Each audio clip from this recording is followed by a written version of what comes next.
ልብ ብላችሁ ስሙ። አፍርሰንና ስራን ብለን ዛሬ አምነን ብንመጣ ዛሬውኑ አፍርሶ መስራት ይችላል። ዛሬውኑ ታሪክ መለወጥ ይችላል። እውነት ነው። አፍርሶ ሊሰራን ይፈልጋል እግዚአብሔር። ክርስቲያኖች ማንም ሰው ሳይፈርስ ስለማይገነባ ነው ይላል። አስቡት ክርስቲያኖች፣ አሁን ያለን ማንነታችንና ለእግዚአብሔር የማይመቸው ቤተ መቅደስ ለተባለ ለሚያርፍበት ለዚህ ሰውነት የማይሆነው ነገር በሙሉ ሳይናድ አዲስ የሆነ ማንነት ሊመጣ አይችልም።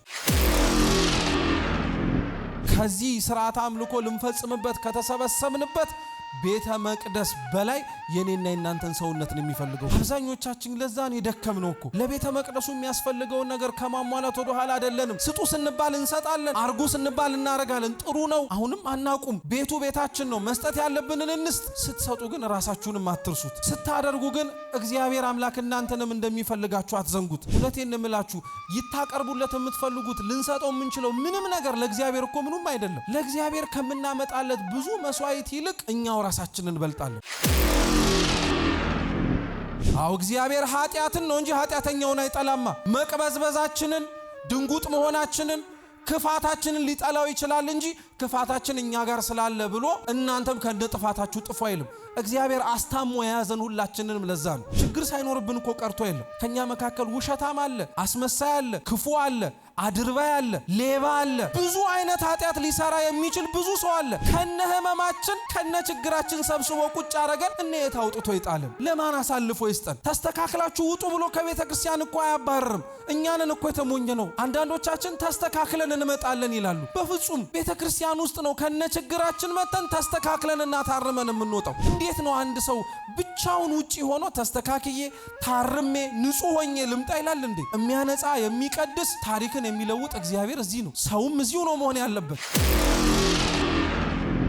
መጥፋታችንን የማናቅ ሰዎች እኮ አለን። ያለን ይመስለናል፣ የምንኖረው ይመስለናል ክርስቲያናዊ ህይወቱን። ግን በፍጹም አንዳንዶች እኮ መኖር የምንፈልገው ከክርስቶስ ጋር የሆነ ደረጃ ላይ ደርሰን ነው እንጂ አብሮን በሙሉ በህይወታችን እንዲዘልቅ አንፈልግም። ለዛ እኮ ነው አንዳንዶቻችን ለምንድነው የማትመጡት? ለምንድነው የማትገቡት? ለምንድነው የማትሰበሰቡት? ይሄ ክፉ ዘመን በዚህ ካልሆነ በቀር በምን ይታለፋል ሲባል ቶ ወንድሜ ችግር የለም ትንሽ ቆይቼ ማድረግ ያለብኝን አድርጌ ተመልሼ እመጣለሁ ይላል። እንደዚህ ብለው እኮ ስንቶቹ መንገድ ላይ ቀሯሉ፣ ሞት የቀደማቸው አሉ። እግዚአብሔርን የነገ ቀጠሯችን አናድርገው ክርስቲያኖች። እግዚአብሔር የዛሬውም የነገውም የከነገውዲያውም የሁል ጊዜም መጀመሪያም የመጨረሻ ምርጫችን ነው። ከአማራጮቻችን መካከል አንዱ አይደለም አምላካችን። በፍጹም ሊሆንም አይችልም። ከምን ጋር እናወዳድረዋለን?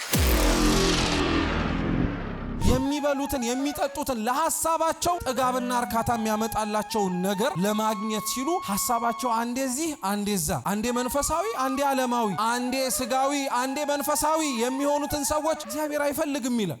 አስቀድሜ መጽሐፍ ቅዱሱን ቃል በንባብ አሰማችሁና የምንማርበትን ወደ ትምህርታችን እንሄዳለን። አምላካችን ቅዱስ እግዚአብሔር በጉባኤያችን መሃል ተገኝቶ እንዲያስተምረን፣ እንዲመክረን፣ እንዲገስጸን የእርሱ ቅዱስ ፈቃድ ይሁንልን። የአይሁድም ፋሲካ ቀርቦ ነበር። ኢየሱስም ወደ ኢየሩሳሌም ወጣ። በመቅደስም በሬዎችንና በጎችን ርግቦችንም የሚሸጡትን ገንዘብ ለዋጮችንም ተቀምጠው አገኘ። የገመድም ጅራፍ አበጅቶ ሁሉን በጎችንም በሬዎችንም ከመቅደስ አወጣቸው። የለዋጮችንም ገንዘብ አፈሰሰ፣ ገበታዎቻቸውንም ገለበጠ። ርግብ ሻጮችንም ይህን ከዚህ ውሰዱ፣ የአባቴን ቤት የንግድ ቤት አታድርጉት አላቸው። ደቀ መዛሙርቱም የቤት ቅናት ይበላኛል ተብሎ እንደተጻፈ አሰቡ። ስለዚህ አይሁድ መልሰው ይህን ስለምታደርግ ምን ምልክት ታሳየናለህ አሉት። ኢየሱስም መልሶ ይህን ቤተ መቅደስ አፍርሱት፣ በ3 ቀንም አነሳዋለሁ አላቸው። ስለዚህ አይሁድ ይህ ቤተ መቅደስ ከ46 ዓመት ጀምሮ ይሰራ ነበር፣ አንተስ በ3 ቀን ታነሳዋለህን አሉት። እርሱ ግን ስለ ሰውነቱ ቤተ መቅደስ ይል ነበረ ይላል። ቁጥር 21 አምላካችን ልዑል እግዚአብሔር የሰማነውን በልቦናችን ሰሌዳ ይጻፍልን። እኛ ለትምህርታችን መነሻ አድርገን የምንማማርበት ቁጥር 19 ላይ ያለውን ኃይለ ቃል ይሆናል። እስኪ ይህን ቤተ መቅደስ በሉ አፍርሱት፣ በ3 ቀንም አነሳዋለሁ። እስኪ ድገሙት። ይህን ቤተ መቅደስ አፍርሱት፣ በ3 ቀንም አነሳዋለሁ። እስኪ ለሶስተኛ ጊዜ እንበለው። ይህን ቤተ መቅደስ አፍርሱት፣ በስንት ቀን አነሳዋለሁ? ቃሉን የተናገረው ጌታችን መድኃኒታችን ኢየሱስ ክርስቶስ ነው። ይህ ክፍለ ምንባብ ብዙ ጊዜ ላይ ሲነበብ የምንሰማውና የምናውቀው እንግዲህ በአብይ ጾም 3ኛው ሳምንት ምኩራብ ተብሎ በሚጠራው ወቅት ነው። ጌታችን መድኃኒታችን ኢየሱስ ክርስቶስ በዚች ምድር በነበረበት ወቅት ላይ አንጽሖተ ቤተ መቅደስን ወይም ቤተ መቅደሱ የማያስፈልገውን ነገር ያስወጣበት ያነጻበት ተብሎ የሚጠቀሱት 2 ዕለታት ናቸው። የመጀመሪያውና አንደኛው ይህ ሲሆን ሁለተኛው ደግሞ በበዓለ ሆሳዕና ጌታችን ኢየሱስ ክርስቶስ በአህያ ውርንጭላ ላይ ተጭኖ ወደ ኢየሩሳሌም ከገባ በኋላ ወደ ቤተ መቅደስ ገብቶ እንደዚሁ ሁሉ ሻጮችን ገንዘብ ለዋጮችን እንዳስወጣ ተጽፎ እናነባለን። ይሄ ታሪክ ሲጀምር እንግዲህ ጌታችን ኢየሱስ ክርስቶስ የአይሁድ ፋሲካ በዓል ቀርቦ በነበረበት ጊዜ ላይ ወደ ኢየሩሳሌም ወጣ ይላል። እስኪ የአይሁድ ፋሲካ በሉ። ፋሲካ የሚለው ቃል በእንግሊዘኛው ፓስኦቨር የሚባለው መሻገር ተብሎ ነው የሚተረጎመው። በዓሉን የአይሁድ በዓል አይደለም ወይንም ደግሞ የአይሁድ ፋሲካ አይደለም። ኦሪት ዘጸአት ምዕራፍ 12 ላይ የመጨረሻውን መቅሰፍት ሞተ በኩርን በእስራኤላውያን ላይ ሲመጣባቸው እግዚአብሔር አምላክ ከዛ መቅሰፍት እንዲተርፉ ለሕዝቡ የሰጣቸውን መመሪያ መጽሐፍ ቅዱሳችን ላይ ስናነብ ምን ይላል? የፋሲካውን በግ አርደው እንዲበሉ ያዛቸዋል። የምኑን በግ? የፋሲካውን በግ አርደው እንዲበሉ ካዘዛቸው በኋላ አብሮ ደግሞ ምን ይላል? ይህንንም የእግዚአብሔር ፋሲካ ነው ይላቸዋል። የማን ፋሲካ? የእግዚአብሔር ፋሲካ። ግን አሁን ሲጻፍ እንደሰማችሁት የእግዚአብሔር ፋሲካ ተብሎ የተጠቀሰው የመጀመሪያው በዓል በዚህኛው አውድ ላይ ግን ቅዱስ ዮሐንስ ወንጌላዊ ሲጽፍልን የአይሁድ ፋሲካ ነው ያለው። ምን ሊል ፈልጎ መሰላችሁ? እግዚአብሔር በዓላትን፣ እግዚአብሔር ጉባኤያትን፣ እግዚአብሔር ማንኛውም መንፈሳዊ የሆነ በቤተ ክርስቲያን ውስጥ የሚፈጸሙ ነገሮችን በሙሉ እርሱ ለኛ የሰጠን ናቸው። በዓላት ብናከብር እኛ ያስፈልጋል ብለነው አይደለም። እግዚአብሔር እኛ እንድናከብር አዞን ነው እንጂ በዓላት የሚከበሩበት ዋነኛው ዓላማቸው ተዘክሮተ እግዚአብሔርን ነው። እግዚአብሔርን መልሰን ለማስታወስ ድንቅ ስራውን አይምሯችን ስለሚፈዝ የተነገረንን ስለምንዘነጋ እንድናስታውስበት ምክንያት እንዲሆነን ነው። እንደዚሁ ሁሉ በዓላት ለኛ ጥቅም ተብለው እንደሚዘጋጁት ሁሉ ከበዓላት መካከል አንዱ የሆነውን ፋሲካ እግዚአብሔር ይሄንን በዓል ከግብጽ የወጣችሁባትን ዕለት አስታውሳችሁ አክብሩ ብሎ የተናገረበት ዋነኛው ዓላማ እግዚአብሔር ከየት እንዳነሳቸው እንዳይረሱ ስለሚፈልግ ነው። ነገር ግን በየዘመናቱ እስራኤላውያን እግዚአብሔር የሰጣቸውን በዓል የሚያከብሩበት መንገድ ነበረ። እንኳን ይቀርና ይሄኛውን የፋሲካ በዓል የወጡበትን ከዛ በኋላ ምድረ ርስት ከነዓንን እስከሚወርሱበት የከነዓንንም ርስት ወርሰው በኋላም ባለው ታሪካቸው ላይ የእግዚአብሔርን በዓል ባልተገባ መንገድ ይተረጉሙት ነበር።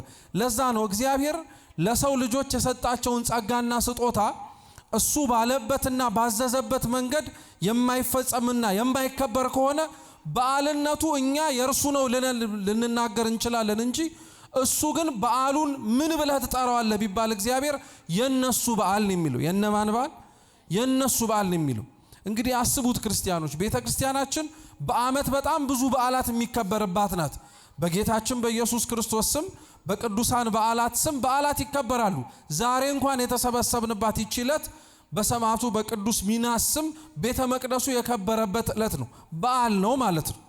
ይሄ ሁሉ በዓላት በሚከበሩበት ወቅት ግን እውነት በዓሉን የሚያከብረውና በዓሉን ለመሳተፍ የሚገኘው ማንኛውም ሰው በዓሉን የሚያከብረው እንዴት ነው ብለን እንድንጠይቅ ነው። በዓሉ እግዚአብሔር እንዲከበርበት ታዞ እንደተጻፈው የሚከበር ከሆነ በዓሉን እኛ እናክብረው እንጂ የበዓሉ መጠሪያ ማን ነው ቢባል ይህ የእግዚአብሔር በዓል ነው የሚባለው። የማን በዓል?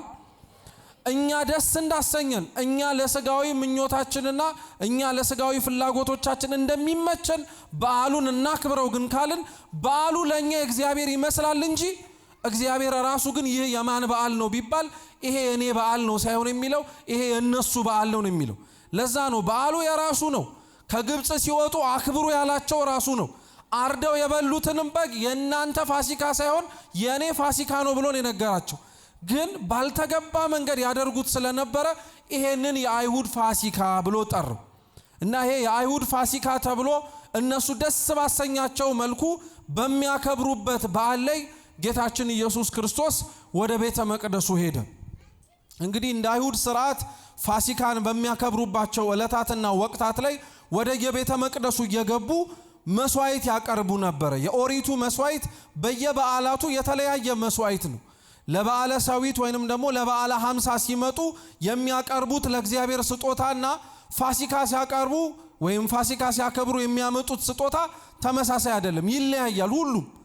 አሁን የአይሁድ ፋሲካ ተብሎ በሚከበርበት በዚህ ዕለት ላይ ግን ጌታችን ኢየሱስ ክርስቶስ በዓሉ የሚከበርበት ወደ ቤተ መቅደሱ ሄደ።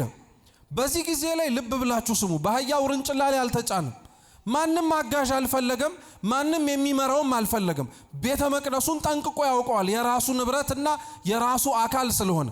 ይሄ ቤተ ክርስቲያን የተሰበሰብንበት ክርስቲያኖች መገኛው በመሬት ላይ ቢሆን የተሰበሰብነው እኛ ብንሆን የሚመሩትም ሰዎች ቢሆኑም በጣም ስጋዊ በሆነው አይን ካልተመለከትነው በቀር ግን ይሄንን ነገር ተመልክተን አንድ ሰው ይሄ ቤት የሰው ቤት ነው ሊል አይችልም።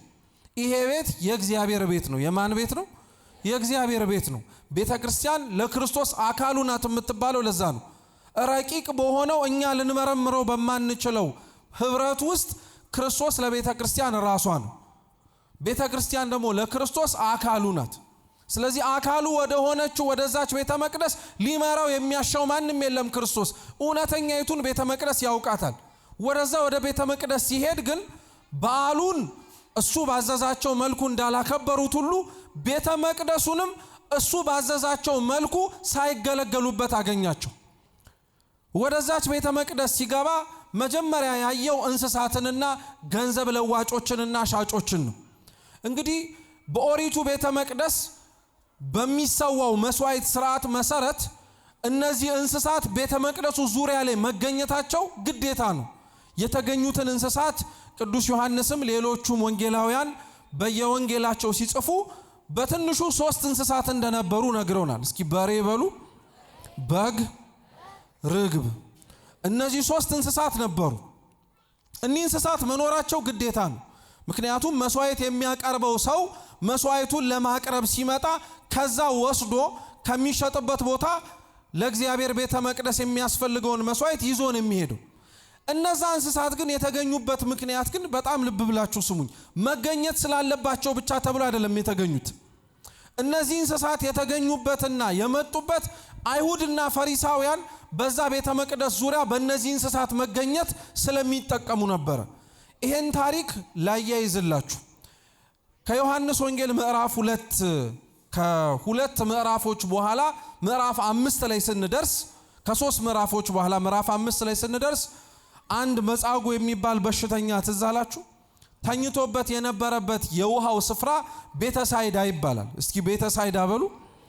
ቤተሳይዳ ውሃ ነው። እዛ ውሃ ውስጥ አይሁድ በጣም ነው የሚገርማችሁ የእግዚአብሔር መልአክ እየወረደ ድህነትና ፈውስ እንደሚሰጥበት እያወቁ እነሱ ግን ያልተገባ ነገር ያደርጉበት ነበር። በእርግጥ ያልተገባ አይደለም፣ ነገር ግን ለሚጠመቁት ሰዎችና በዛ ጠበል እንድናለን ብለው በዙሪያው ላይ ለተሰበሰቡት ታማሚዎች ስብዕና ራሱ የማይመጥን ነገር ያረጉ ነበር። ምን ያረጉ ነበረ? በቤተ መቅደሱ ዙሪያ የሚሸጧቸውን እነዚህን እንስሳቶች የሚያጠጧቸው ውሃ ከቤተ ሳይዳ ነው። እየሰማችሁ ነው? ከቤተ ሳይዳን የሚያጠጡት ከሚጠመቁት ሰዎች ጉድጓድ ማለት ነው። ሁለተኛ ደግሞ በእነዚህ እንስሳት ከተለያየ ቦታ ስለሚመጡ ሰውነታቸው ቆሻሻ የሆኑ እንስሳት አሉ። በተለያየ መንገድ ሰውነታቸው ያደፈ ማለት ነው። እነዚህም እንስሳት የሚታጠቡት እዛ የቤተ ሳይዳ መጠመቂያ ቦታ ነው። እንግዲህ አስቡት እንስሳት ምን ያክል ሊቆሽሹ እንደሚችሉ እናውቃለን። እንደ ሰው መርጠው ቦታ ስለማይሄዱ ማለት ነው። እንደ ሰው ቦታ መርጠው የማይሄዱትን እንስሳት ከዛ ሁሉ ሽታቸው ከዛ ሁሉ ቆሻሻቸው ጋር እዛ ቦታ ላይ አጥበውት በዛ በታጠበው ውሃ የእግዚአብሔር መልአክ ወርዶ ያማታውና ሰው ገብቶ ይፈወሳል። ምን ለማለት ተፈልጎ ይመስላችኋል የተጻፈው ክርስቲያኖች? አሁን እስኪ እናንተ ራሳችሁን ሁላችንም ቤተ ሳይዳ ጋር ራሳችሁን ሳሉት። ከብት የሚታጠብበትና ንጽህናውን እየጠበቀ የሚወጣበት በጣም የቆሸሸ ጠበል ጠጡ ብትባሉ እንጠጣለን? የሆነ ሰውነታችንን አይናችን እንኳን ትንሽ ምንድነው ይሄ ነገር ያሰኛል አይደል? እሺ መጠጣቱን ተውት፣ ገብታችሁ ተጸበሉ ብንባል እንጸበላለን?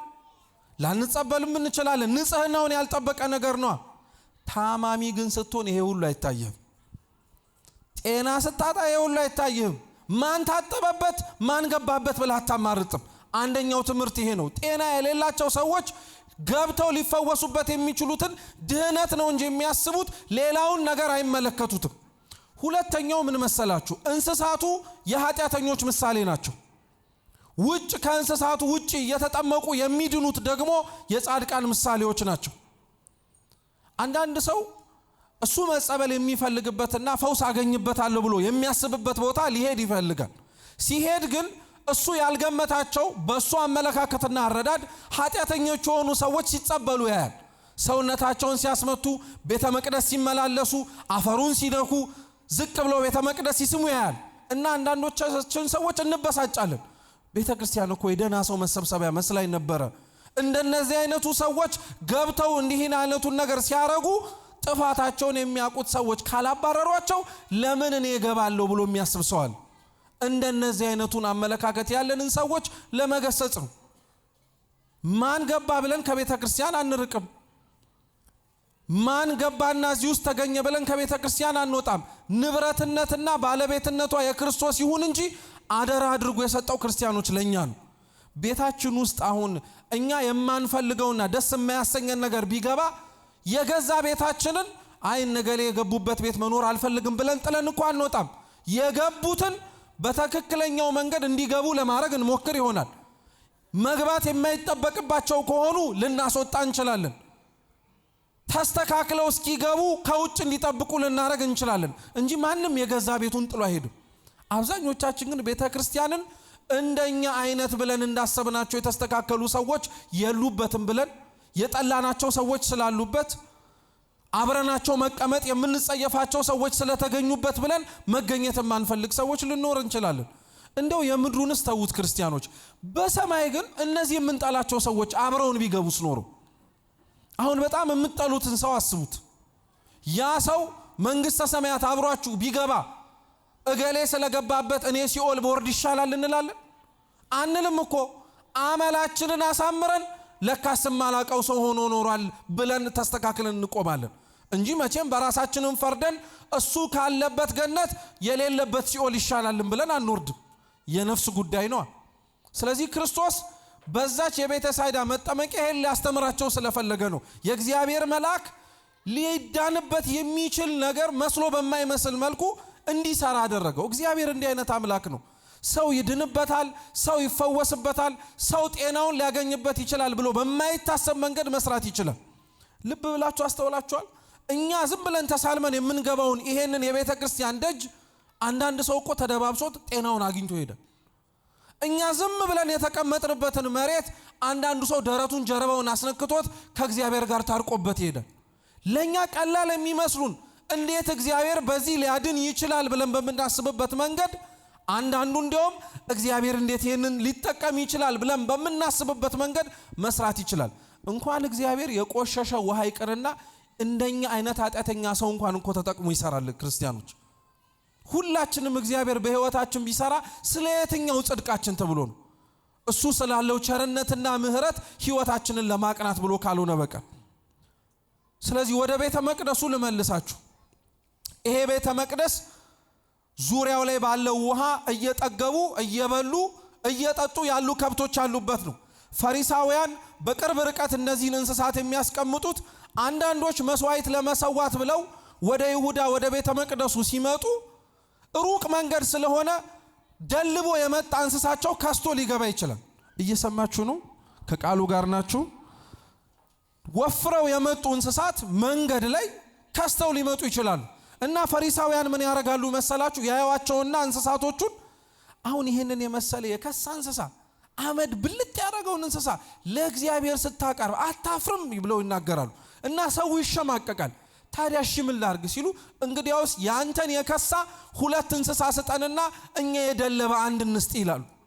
ቤተ መቅደሱ ዙሪያ ላይ ይሸጡ የነበሩት እንስሳቶችን ፈሪሳውያን ለእግዚአብሔር ቤት መስዋዕት ተቆርቁረው ሳይሆን ለራሳቸው ጥቅም ለማግኘት ብለው ነው። የሰውን ሁለት ወስደው የራሳቸውን አንድ ይሰጣሉ። ሌላውንም ሲቀሙ ሌላውንም ሰው የሚያስፈልገውን ነገር ሲወስዱ ምንም ነገር አልመሰላቸውም። ይሄንን ለዘመናት አርገውታል። ይሄንን ለዘመናት ቀጥለውበታል። ክርስቶስ ስለዚህ እዚህ ቤተ መቅደስ ሲገባ እነዚህን እንስሳት መጀመሪያ አየ። ሁለተኛ ገንዘብ ሻጮችና ለዋጮችን ተመለከተ። እንደዚሁ ሁሉ አንዳንዶች ደግሞ ለእግዚአብሔር መስዋዕት ለማቅረብ ብለው የተለያየ እንቁም ብርም ይዘው ይመጡ ነበር። እነዚሁ ፈሪሳውያን ታዲያ ምን ያደርጉ ነበር? ለምሳሌ አንዱ ነጭ አልማዝ ይዞ ቢመጣ አይ ለእግዚአብሔር ክብር ነጭ አልማዝ አይመጥነውም፣ የኛ ቀይ አልማዝ አለ እሱን ውሰድና ያንተን ስጠን እያሉ የሰውን ብዙ እየወሰዱ የራሳቸውን ደግሞ ጥቂት እየወሰዱ ሀብት ያካብቱ ነበር። ስለዚህ ያ ቤተ መቅደስ እንዲጠብቁት አደራ በተሰጣቸውም ሰዎች ዙሪያው ላይ ያለው ነገር በሙሉ ሲመለከት ጌታችን ኢየሱስ ክርስቶስ ውስጡ ነደደበት፣ ውስጡ ተበሳጨ። ምክንያቱም ይሄን ቤተ መቅደስ ለዚህ ዓላማ አድርጎ አልነበረም መጀመሪያ የሰጠው። ስለዚህ ክርስቶስ ወደ ውስጥ ገባና ቤቴ የጸሎት ቤት ይባላል እንጂ የወንበዴዎች ዋሻ አይደለም አለ። እርግጥ ነው አሁን እዚህ ውስጥ ቤቴ የጸሎት ቤት ይባላል እንጂ የወንበዴዎች ዋሻ አይደለም ሲባል አሁን እዚህ ውስጥ ያለነው ሰዎች ወንበዴ ሆነን አይደል የተሰበሰብነው? ነው ጸሎተኛ ሆነን ነው? ወንበዴዎች እኮ ሆነን የተሰበሰብነው። እቺ ቤተ ክርስቲያን በጣም ነው የሚገርመው። ወንበዴውንም ሰብስባለች፣ ሻጭ ለዋጩንም አስገብታለች፣ እንደ ኖህ መርከብ ሁሉን ነገር አስገብታለች። የኖህ መርከብ የምታስታውሷት ከሆነ ህዝቡ በሙሉ በማይ በጥፋቷ ሊጠፋ ሲል ያልገባ እንስሳ አልነበረም። ጅቡም ገብቶበታል፣ አንበሳውም ገብቶበታል፣ አህያውም ገብቶበታል፣ ነብሩም ገብቶበታል። ምን ያልገባል? እቺ ቤተ ክርስቲያን እኮ ስንቶቻችንን እንደቻለችን። እንደ ጅብ የሚያግበሰብሰውም አለባት፣ እንደ ርግብ የዋህ የሆነም ሰው አለባት። እግዚአብሔር ይሄንን ሁሉ አይገርማችሁም? እንደ ኖህ መርከብ በተባለች ቤተ ክርስቲያን ውስጥ ሁሉን ሰብስቦ ይዟል። እሱ ግን ለጊዜው ነው። ክርስቲያኖች እዚች ቤተ መቅደስ ውስጥ ገብተን የምንወጣ ሰዎች ከኖህ መርከብ የተሻለ ቦታ ላይ እንደተገኘን ማወቅ አለብን። የኖህ መርከብ ያስገባቻትን ጅብ ስታስወጣም ጅብ አርጋን ያስወጣቻት፣ ያስገባችውን አንበሳ ስታወጣ አንበሳ አርጋን ያወጣቻት።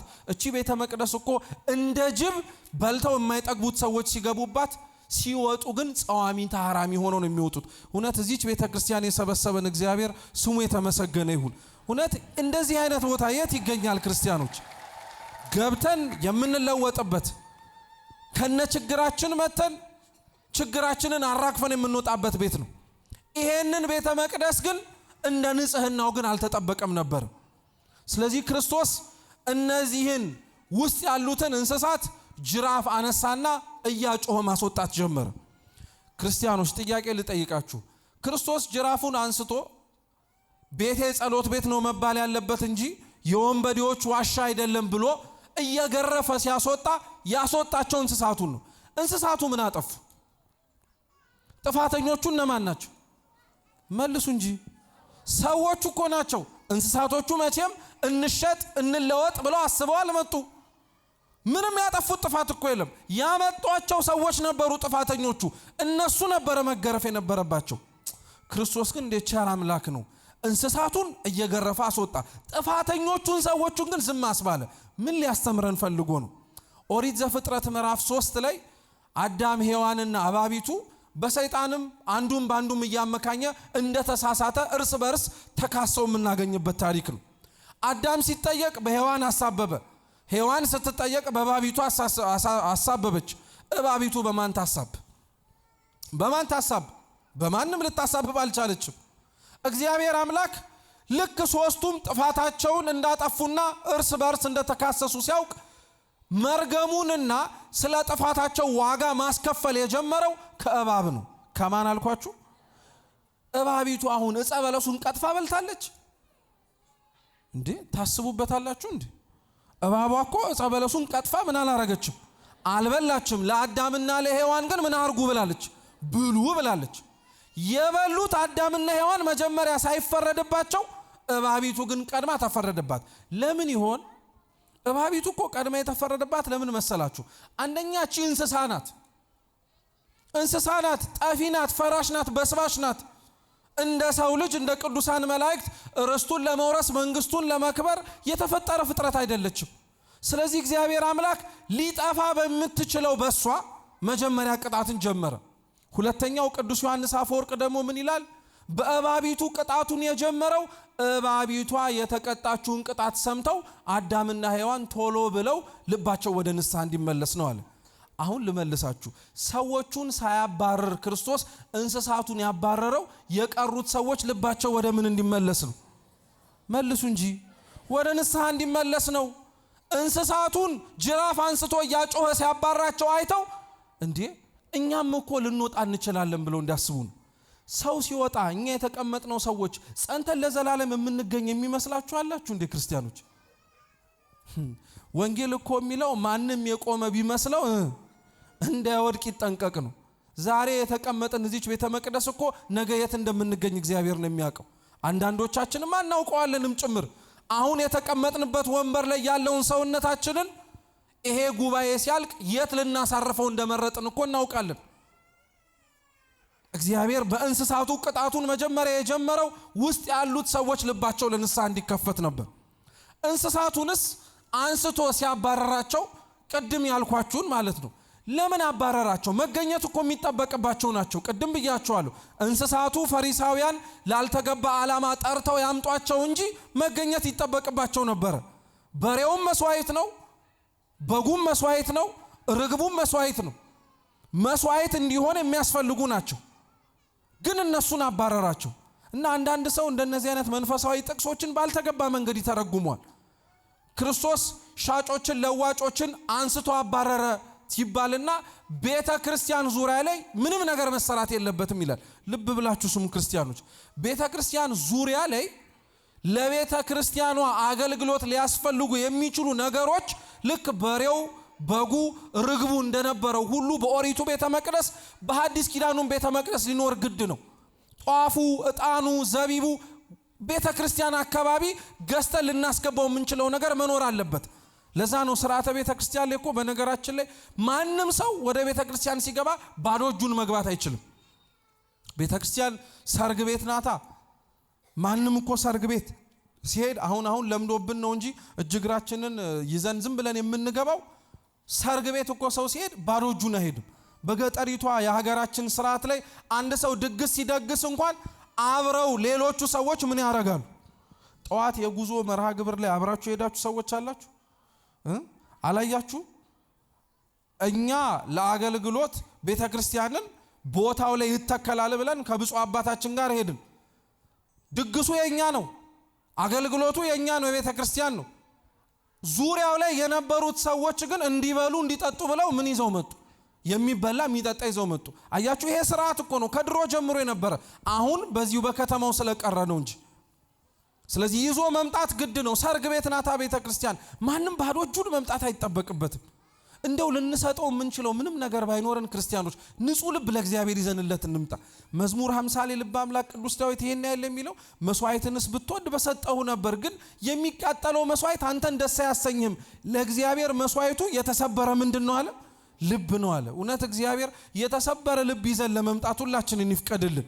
እሱ ነው ዋነኛውና የሚያስፈልገው የነበረው። ያ ግን ሲባል ሌላው ይቅር ለማለት አይደለም። ስለዚህ ዙሪያው ላይ የነበሩት ነገሮች መኖራቸው ግድ ነው። ግን በእንስሳቱ አምሳል ከዛ ቤተ መቅደስ ተገርፈው እንዲወጡ የፈለጋቸው ነገሮች ስላሉ በሬው ሊቃውንተ ቤተ ክርስቲያን በተለያየ መንገድ ይተረጉሙታል። የመጀመሪያው ግን በሬ የሚባሉት ሐዋርያት ናቸው። ምኖች አልኳችሁ? ቅዱስ ጳውሎስ የአንደኛ ቆሮንቶስ መልእክቱ ላይ ሲያስተምር ምን ይላል? የሚያበራየውን በሬ ከመብላት አትከልክለው ይላል። ማበራየት ታውቃላችሁ አይደለ? ስንዴውን ከገለባው ከምንለይባቸው የግብርና መንገዶች መካከል አንዱ ነው። እና የሚደክመውን የሚሰራውን በሬውን የሰራበትን የድካሙን ዋጋ አልሰጥህም ብለህ አትከልክለው ለማለት ነው። እና ምን ለማለት ተፈልጎ ነው እንዴ? በሬ ከቤተ ክርስቲያን ወጣ፣ በሬው ሐዋርያት ከሆኑ አገልጋዮች ከሆኑ እንዴት ነው እነሱን ከቤተ ክርስቲያን እግዚአብሔር የሚያባራቸው ተብሎ ከተጠየቀ ቅዱስ ዮሐንስ አፈወርቅ እንዲላል፣ በሬ ሊያርስበት የተሰማራበት እርሻ ላይ ሲያርስ ከሚያርሰው ሰው አንጻር ሲነጻጸር በሬው ይገስፋል አይገስፍም እንዴ? ከበሬውና ከሰው የሚተልቀው የትኛው ነው? አንድ በሬ አለም ሁለት በሬ ነው አይደለ ጠምዶ የሚያርሰው። ሁለት በሬ ጠምዶ ሲያርስ ከሩቅ ለሚያየውና በቅርብ ርቀትም ሆኖ ለመመልከት ለሚፈልግ ሰው ቶሎ ብሎ መጀመሪያ የሚያየው ምኑን ነው? በሬውን ያይና ከዛ ምኑን ያያል? በሬው አሁን ለምሳሌ ያ ሰው ሲያየው አይቶ ወይ እኔን እኮ ማየት አይጠበቅብህም አራሹ እኮ እሱ ነው ብሎ መንገድ ያመላክታል? በሬው ምን ማድረግ ብቻ ነው የሚያውቀው? ማረስ ብቻ ነው። ከታየም ደግሞ መታየት ነው። እና ቅዱስ ዮሐንስ አፈወርቅ ምን ይላል? አንዳንድ አገልጋዮች ይላል እንደ በሬ ሆነው የሚያርሰውንና ዘሩን የሚዘራውን ክርስቶስ ላለማሳየት የሚጋርዱ አሉ አለ። እንደነዚህ አይነቱን አገልጋዮች እንዲህ አይነቱን ክርስቲያኖች እግዚአብሔር አይፈልግም አለ። እውነት ነው።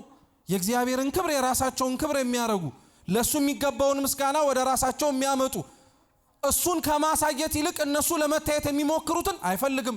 እንደነዚህ አይነቱን በሬዎች እግዚአብሔር ያባራል። ሁለተኛ ያባረራቸው በጎች ናቸው። በጎቹም አገልጋዮች ናቸው ይላል ቅዱስ ዮሐንስ አፈወርቅ። በግ በተለየ መልኩ በሬም እንደዚሁ ቢደረግም ግን የበጉ ስለሚበልጥ ነው። በግ ስጋውን ተጠብሶ ይበላል፣ ቁርበቱ ደግሞ ይለበሳል ቆዳው። እንደዚሁ ሁሉ አልባሽ አጉራሽ ነኝ የሚሉ ሰዎች አሉ። እግዚአብሔር ባሰለጠነው፣ እግዚአብሔር በፈጠረው፣ እግዚአብሔር በሰጠው ነገር ላይ በእነሱ እጅ ስላለ በእነሱ እጅ እግዚአብሔር ቢሰጥ በእነሱ እጅ እግዚአብሔር ቢያለብስ እኛ ለበስን ብለው የሚመጻደቁትን ሰዎች አይፈልግም እግዚአብሔር። በእነሱ እጅ የሚሰጠው በሌላውም እጅ ደግሞ የሚቀበለው ማን ነው? እግዚአብሔር ነው። እንደነዚህ አይነቱን እንደ በግ ሰዎች አይፈልግም አለ። ቀጠለ ቅዱስ ዮሐንስ አፈወርቅ ርግቦቹም አሁንም አገልጋዮች ናቸው አለ። ያለንበት ዘመን ተሻግረነው መተናል እንጂ ከተወሰኑ ሳምንታት በፊት ከ15 ቀን በፊት እንደምታውቁት ባለ ጰራቅሊጦስ ያከበርንበት ነው። መንፈስ ቅዱስ አንዱ ከሚገለጥባቸው መንገዶች መካከል በርግብ አምሳል ነው። በምን አምሳል? በርግብ አምሳል ነው። እና ቅዱስ ዮሐንስ አፈወርቅ ምን ይላል? ርግቦችንም ያባረራቸው አንዳንዶች ደግሞ ጻዳ የሆነውን የእግዚአብሔር መንፈስ ቅዱስን ጸጋ ልክ እንደ ስምዖን መሰሪ በገንዘብ ካልገዛ ነው ብለው የሚመጡ ሰዎች አሉ። በገንዘብም እንሽጥላችሁ ብለው ደግሞ የሚደራደሩም አሉ። እንደነዚህ አይነቱንም አገልጋዮች እግዚአብሔር አይፈልግም፣ ሊያባር ነው አለ። ልብ ብላችሁ ስሙ። ይሄንን የነገርኳችሁ ትርጓሜው ለአገልጋዮች ብቻ የሚጠቀስ ስለሆነ አይደለም። ይሄንን ራሱን ደግሞ ቅዱስ ቄርሎስ ዘእስክንድርያ እንዲህ ብሎ የተረጉሟል። በሬ የተባሉት በጉልበታቸው የሚታመኑ ናቸው ይላል። በጉልበታቸው የሚታመኑ ኃይላቸው፣ ጸወናቸው፣ መመኪያቸው፣ ጋሻቸው እግዚአብሔር ያልሆነላቸው ሰዎች ታዲያ ቤተክርስቲያን ምን ያረጋሉ ይላል ቅዱስ ቄርሎስ። ታዲያ ባለቤቱ ጋር ምን ያረጋሉ? እግዚአብሔር ጋር እኮ ሰው ሲጠጋ ሁሉን ጥሎ ነው መምጣት አለበት። ጉልበት ካለው እግዚአብሔር ጋር ሲመጣ ጉልበቱን ጥሎ ነው። አባ ሙሴ ጸሊም ክርስቶስን ለመከተል በገዳም ያሉትን ሰዎች አይቶ ቆርጦ ወደ ቤተ ክርስቲያን ሲገባ በጣም ጉልበተኛ ነበር። እጅግ በጣም በቡጢ ወይንም ደግሞ ባለው በእጁ ጥንካሬ ስንቶችን የጣለ ሰው ነበር። ልክ ቤተ መቅደስ ገብቶ እግዚአብሔርን ለማምለክ ከነበረበት የባዕድ አምልኮ ሲመለስ ግን ባልተገባ መንገድ የገነባውን ጉልበቱን በጾም በጸሎት በስግደት ነው ያፈረሰው። ልክ እሱ ድሃ ሲሆን ልክ አባ ሙሴ ጸሊም ሰውነቱ ላይ ያለውን ነገር በሙሉ ጉልበቱን ሲያራግፈው እግዚአብሔር አምላክ የዛን ጊዜ ላይ ጉልበት ሆኖ ለሁላችን እግዚአብሔር ጉልበት ይሁነን። ጉልበት ያላቸውን ሰዎች ከእግዚአብሔር ኃይል በላይ በራሳቸው የሚታመኑትን አይፈልጋቸውም ለማለት ነው ይላል ቅዱስ ቄርሎስ። ይቀጥላል። አሁንም በጎችስ እነማን ናቸው ይላል። በጎች ደግሞ አላዋቂዎች ተቅበዝባዦች ናቸው ይላል ቅዱስ ቄርሎስ። አንዳንድ ተግሳጾቹ ላይ በጣም ይጸነን ይላል። በጣም ብርቱ የሆነ ወቀሳ ያቀርባል ለክርስቲያኖች። ምን ይላል? በግ እንደምታውቁት የተሻለ ሳር አገኛለሁ ለማለትና ከማሰብ ባለፈ የፈለገበት ቦታ ሊንከራተት ይችላል። ከመንጋው ይጥፋ አይጥፋ፣ ከመንጋው ይራቅ አይራቅ ጉዳዩም አይደለም፣ ብቻ የተሻለ ሳር ያገኝ። የተሻለ ሳር የተባለ ገንዘብ በሉት፣ ሕይወት በሉት፣ ኑሮ በሉት፣ ምን በሉት፣ በእንደዚህ አይነት መንገድ የተሻለ ነገር እናገኛለን ብለን በጎቹ ከተሰበሰቡበት እረኛው ካለበት ቤተ መቅደስ እኮ የራቅን ስንቶቻችን ነን? ሸሽተን መጥፋታችንን የማናቅ ሰዎች እኮ አለን። ያለን ይመስለናል፣ የምንኖረው ይመስለናል ክርስቲያናዊ ሕይወቱን ግን በፍጹም እንደ በጉ የተሻለ ነገር እናገኝ ብለን ርቀናል። አንዳንዶች እኮ መኖር የምንፈልገው ከክርስቶስ ጋር የሆነ ደረጃ ላይ ደርሰን ነው እንጂ አብሮን በሙሉ በሕይወታችን እንዲዘልቅ አንፈልግም። ለዛ እኮ ነው አንዳንዶቻችን ለምንድነው ማትመጡት? ለምንድነው ማትገቡት? ለምንድነው ማትሰበሰቡት? ይሄ ክፉ ዘመን በዚህ ካልሆነ በቀር በምን ይታለፋል ሲባል ቶ ወንድም ችግር የለም ትንሽ ቆይቼ ማረግ ያለብኝን አድርጌ ተመልሼ እመጣለሁ ይላሉ። እንደዚህ ብለው እኮ ስንቶቹ መንገድ ላይ ቀሩ አሉ። ሞት የቀደማቸው አሉ። እግዚአብሔርን የነገ ቀጠሯችን አናድርገው ክርስቲያኖች። እግዚአብሔር የዛሬውም የነገውም የከነገው ወዲያውም የሁል ጊዜም መጀመሪያም የመጨረሻ ምርጫችን ነው። ከአማራጮቻችን መካከል አንዱ አይደለም አምላካችን። በፍጹም ሊሆንም አይችልም። ከምን ጋር እናወዳድረዋለን? በጎች የተባሉት እነዚህ ናቸው። ርግብ የተባሉት ደግሞ በሐሳብ የማይጸኑትን ነው። ርግብ የምትበላውን ነገር ለማግኘት እዛም ጋር ጥሬ ካገኘች ወደዛ ወደዚህ ትላለች። ቅዱስ ቄርሎስ እንዲህ ይላል፣ የሚበሉትን የሚጠጡትን ለሐሳባቸው ጥጋብና እርካታ የሚያመጣላቸውን ነገር ለማግኘት ሲሉ ሐሳባቸው አንዴ እዚህ አንዴ እዛ፣ አንዴ መንፈሳዊ አንዴ ዓለማዊ፣ አንዴ ስጋዊ አንዴ መንፈሳዊ የሚሆኑትን ሰዎች እግዚአብሔር አይፈልግም ይላል። ክርስቲያኖች ቅዱስ ቄርሎስ ከዛ በኋላ ምን ይላል መሰላችሁ? እንደ በሬ ጉልበታሞቹን፣ እንደ በጉ አልባሻ ጉራሽ ነኝ ባዮቹን፣ እንደ ርግቡ እንደዚሁ ሁሉ በሐሳባችን ወደዛ ወደዚህ የምንለውን እግዚአብሔር አይፈልግም ሲባል ያሰባችሁትን ሐሳብና የኖራችሁበትን ኃጢአት ነው እንጂ እናንተን ለማለት አይደለም ይላል። እስኪ እናንተን ለማለት አይደለም በሉ። አዎ እግዚአብሔር ኃጢአትን ነው እንጂ ኃጢአተኛውን አይጠላማ። መቅበዝበዛችንን፣ ድንጉጥ መሆናችንን፣ ክፋታችንን ሊጠላው ይችላል እንጂ ክፋታችን እኛ ጋር ስላለ ብሎ ከኑግ ጋር የተገኘ ሰሊጥ አብረተ ወቀጥ በሚል መርህ እናንተም ከነጥፋታችሁ ጥፉ አይልም። እግዚአብሔር አስታሞ የያዘን ሁላችንንም ለዛ ነው። ችግር ሳይኖርብን እኮ ቀርቶ የለም። ከኛ መካከል ውሸታም አለ፣ አስመሳይ አለ፣ ክፉ አለ፣ አድርባይ አለ፣ ሌባ አለ፣ ብዙ አይነት ኃጢአት ሊሰራ የሚችል ብዙ ሰው አለ። ከነ ህመማችን ከነ ችግራችን ሰብስቦ ቁጭ አረገን እነ የታውጥቶ ይጣልን። ለማን አሳልፎ ይስጠን? ተስተካክላችሁ ውጡ ብሎ ከቤተ ክርስቲያን እኮ አያባርርም። እኛንን እኮ የተሞኘ ነው። አንዳንዶቻችን ተስተካክለን እንመጣለን ይላሉ። በፍጹም ቤተ ክርስቲያን ውስጥ ነው ከነ ችግራችን መተን ተስተካክለንና ታርመን የምንወጣው። እንዴት ነው አንድ ሰው ብቻውን ውጪ ሆኖ ተስተካክዬ ታርሜ ንጹህ ሆኜ ልምጣ ይላል እንዴ? የሚያነጻ የሚቀድስ ታሪክን የሚለውጥ እግዚአብሔር እዚህ ነው። ሰውም እዚሁ ነው መሆን ያለበት። ስለዚህ ጅራፉን አነሳ። ጅራፉ የመንፈስ ቅዱስ ስልጣን ነው። አባረራቸው፣ ሁሉንም አስወጣቸው። ፈሪሳውያን ስለዚህ ቀርበው ጠየቁት፣ ይህንን በማን ስልጣን ታረጋለህ አሉት። ይህንን አንተ ማን ስለሆንክ ነው የምታደርገው አሉት። ጌታችን ኢየሱስ ክርስቶስም ቅድም ሲነበብ እንደሰማችሁት መለሰላቸው፣ ይህን ቤተ መቅደስ አፍርሱት፣ እኔ በስንት ቀን አነሳዋለሁ አላቸው? በ3 ቀን አነሳዋለሁ አላቸው። እነዚህም ቤተ መቅደስ እኮ ለመስራት 46 ዓመት በላይ ፈጅቶብናል አሉ። እነሱ ያሰቡት ሲናገር የፈለጉትና የሰሙት ስለሚመለከቱትና ስላዩት ስለ ግንቡ ቤተ መቅደስ ነው። ክርስቶስ ግን አለ ቅዱስ ዮሐንስ ወንጌላዊ ሲጽፍልን ይህንን ቤተ መቅደስ ብሎ የተናገረው ግን ስለ ሰውነቱ ነው አለ። ምን ሊል ፈልጎ መሰላችሁ? ይህም ቤተ መቅደስ አፍርሱት ማለት ሰውነቴን እኔን ትሰቅሉኛላችሁ፣ ታሰቃዩኛላችሁ፣ ዋጋ ታስከፍሉኛላችሁ። ይህንን ግን የምታረጉት እናንተ አቅም ስላላችሁ ሳይሆን እኔ መርጬ ስለማደርገው ነው። የተያዝኩት እናንተ ገመድ ይዛችሁ ስለመጣችሁ አይደለም፣ መያዝ ስለመረጥኩኝ ነው። የተሰቀልኩት እናንተ ሚስማር ይዛችሁ ስለመጣችሁ አይደለም፣ እኔ ለመቸንከር እጆቼን ስለዘረጋው ነው። ይሄን ቤተ መቅደስ አፍርሱት፣ እኔ ከስንት ቀን በኋላ አስነሳዋለሁ አለ? ከ3 ቀን በኋላ አነሳዋለሁ አለ። እና ቅዱስ ዮሐንስ አፈወርቅ ምን ይላል መሰላችሁ? ይሄ ግን ለክርስቶስ ብቻ የተነገረ አይደለም ይላል። ማንም ሰው ሳይፈርስ ስለማይገነባ ነው ይላል። እስኪ ማንም ሰው በሉ፣ ሳይፈርስ ስለማይገነባ ነው። አዎ ኃጢአታችን ሳይፈርስ አሁን ያለን ማንነታችንና ለእግዚአብሔር የማይመቸው ቤተ መቅደስ ለተባለ ለሚያርፍበት ለዚህ ሰውነት የማይሆነው ነገር በሙሉ ሳይናድ አዲስ የሆነ ማንነት ሊመጣ አይችልም።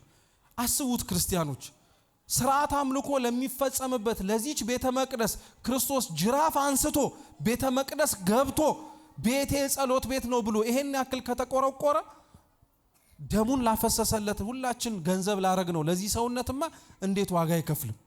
ለኦሪቱ ቤተ መቅደስ እኮ ጅራፍ ነው ያነሳው። ለኛ እኮ ክርስቶስ ጅራፍ አላነሳም እኮ፣ እጆቹንና ሰውነቱን እኮ ነው የሰጠው መስቀል ላይ። ለሌላው ቢያወዳቸው ቢያፈቅራቸው አብረውት ለኖሩት ሰዎች በሙሉ ክብሩን ለማሳየት ቢፈልጉ ካላቸው ቀረቤታ አንጻርም ጭምር ቢወዳቸውና መውደዱን ለማሳየት ቢፈልግ ክርስቶስ እኮ እንባውን ያፈሰሰው ለሚወደው ላላዛር፣ አብሮት ለነበረው ላላዛር እንባውን ያፈሰሰለት። ለኔና ለእናንተ እኮ ክርስቶስ እንባውን አይደለም ያፈሰሰው፣ ደሙን ያፈሰሰው። ከዚህ ሥርዓተ አምልኮ ልንፈጽምበት ከተሰበሰብንበት ቤተ መቅደስ በላይ የኔና የናንተን ሰውነት ነው የሚፈልገው ክርስቶስ። እሱን ነው የሚፈልገው። አብዛኞቻችን ለዛ ነው የደከምነው እኮ። ለቤተ መቅደሱ የሚያስፈልገው ነገር ከማሟላት ወደ ኋላ አይደለንም። ስጡ ስንባል እንሰጣለን፣ አርጉ ስንባል እናረጋለን። ጥሩ ነው፣ አሁንም አናቁም። ቤቱ ቤታችን ነው፣ መስጠት ያለብንን እንስጥ። ስትሰጡ ግን ራሳችሁንም አትርሱት። ስታደርጉ ግን እግዚአብሔር አምላክ እናንተንም እንደሚፈልጋችሁ አትዘንጉት። እውነቴን እምላችሁ ይታቀርቡለት የምትፈልጉት ልንሰጠው የምንችለው ምንም ነገር ለእግዚአብሔር እኮ ምንም አይደለም። መዝሙር 77 በቅንፍ 76 ላይ ልበ አምላክ ዳዊት ምን ይላል? ታቀርቡልኝ ዘንድ የምታመጡት መስዋዕት ፍየሉ ለኔ ምኔ ነው ይላል። በጉ ለኔ ምኔ ነው? የምታመጡት ነገር በሙሉ ለሱ ምኑ ነው? ምኑም እኮ አይደለም። እግዚአብሔር እንደ ሰው እኮ በሚያየው ነገር የሚደነቅ በመናመጣለት ስጦታ በአግራሞት ሆኖ ለካም ይህ ነበር እንደሚል እንዳይመስላችሁ። ለእግዚአብሔር ከምናመጣለት ብዙ መስዋዕት ይልቅ እኛው ራሳችንን እንበልጣለን። አፍርሶ ሊሰራን ይፈልጋል እግዚአብሔር። ክርስቲያኖች ሊያውም እኮ እግዚአብሔር አምላክ ራሱን ከሞተበት መቃብር ትንቢተ ነቢያትን ለመፈጸም 3 ቀን 3 ሌሊት አድሮ ሰንብቶ ነው የወጣው። እኛን እኮ ክርስቲያኖች አፍርሰንና ስራን ብለን ዛሬ አምነን ብንመጣ ዛሬውኑ አፍርሶ መስራት ይችላል። ዛሬውኑ ታሪክ መለወጥ ይችላል። ስለዚህ የተሰበሰብንባት ቤተ መቅደስ ያለንባት ይህቺ ቅድስት ቦታ እግዚአብሔር አምላክ አፍርሶ ሊሰራን የወረድነውን እኛን ከፍ ሊያረገን እንደመጣን ስላወቅን ጉልበታችንን አለን ብለን የምንመካበትን ነገር በሙሉ ትተነው ራሳችንን ይዘን ለመምጣት ከገባንም ላለመውጣት አምላካችን ይፍቀድልን። የሰማነውን በልቦናችን ሰሌዳ ይጻፍልን።